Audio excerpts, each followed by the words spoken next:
평가제가 개정되고 카페에서도 그렇고 제일 많이 혼란스러워하는 내용이 보육과정 평가라는 서류가 새로 생긴 거. 이 부분에 대해서 선생님들이 많이 질문도 하시고 어떤 방식으로 어떻게 써야 되는지 많이 어려워 하시더라고요.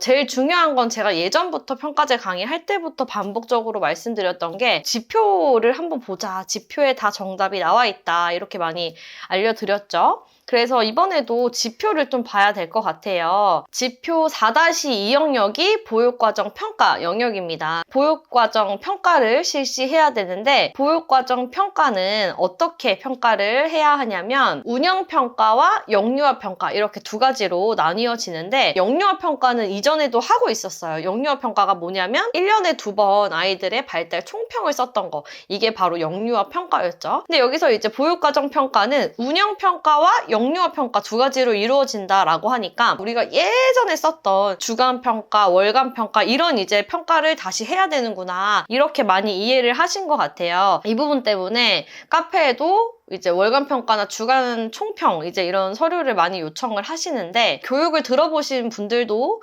있을 거고 진흥원에 직접 질의를 해보신 분들도 있겠지만 월간 평가나 주간 총평이나 이렇게 따로 서류를 마련해서 작성을 하라는 의미는 아닌 거예요. 지표책을 자세히 이제 읽어보시면 아시겠지만 지표 어디에도 이제 그런 내용이 없고 심지어 평가 서류에도 보육과정 평가라는 서류를 평정을 하지는 않습니다. 그러면 운영평가가 이제 무엇이냐 4-2 영역의 사례를 한번 보시면 예시로 8월 보육과정 운영평가 중에 일부 내용이다 라고 하면서 이제 첨부된 내용이 있어요. 운영평가라는 건 아이들이 어떻게 실행을 했고 내가 놀이 지원을 어떻게 해줬고 놀이 자료 제공은 어떻게 했는지 영유아의 통합적인 경험이 적절하게 이루어졌는지 이런 것들을 기록을 하면 되는 거예요.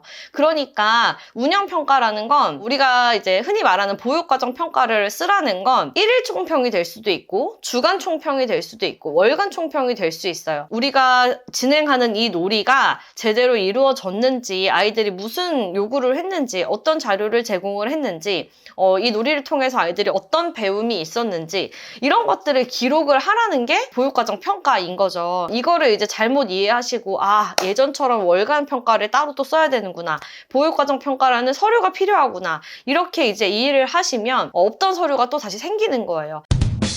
평가 지표에서 예시를 8월 보육과정 평가라고 써 있는 걸 보아 월간 총평을 쓰는 게 바람직할 수 있겠다. 이제 이렇게 이해를 하셔서 월별 보육과정 평가를 작성을 하시는 분들도 많이 계신 것 같아요. 그러니까 어떤 형태로 쓰든 문제가 되진 않는다. 그리고 제가 직접 진흥원에 여러 번 질의를 해본 결과 1일 총평, 주간 총평, 월간 총평 어떤 것도 문제가 되진 않는다. 다만 아이들의 놀이나 이 놀이 진행이나 이 흐름에 대해서 계속 주기적으로 평가를 하고 이 평가 내용에 따라서 지원을 하고 이렇게 계속 돌아가야 된다는 거죠. 환류 과정을 거치고 이제 이런 것들을 보겠다는 거지 예전처럼 월간 총평 서류를 써라 이제 이런 의미는 아니라는 거죠. 그래서 이 지표에 있는 보육과정 평가 예시를 한번 읽어보시면 어떤 형태로 보육과정 평가를 쓰라는지 아실 수 있을 것 같고요. 처음 말씀드린 것처럼 영유아 평가는 우리가 연 2회 쓰는 발달 총평을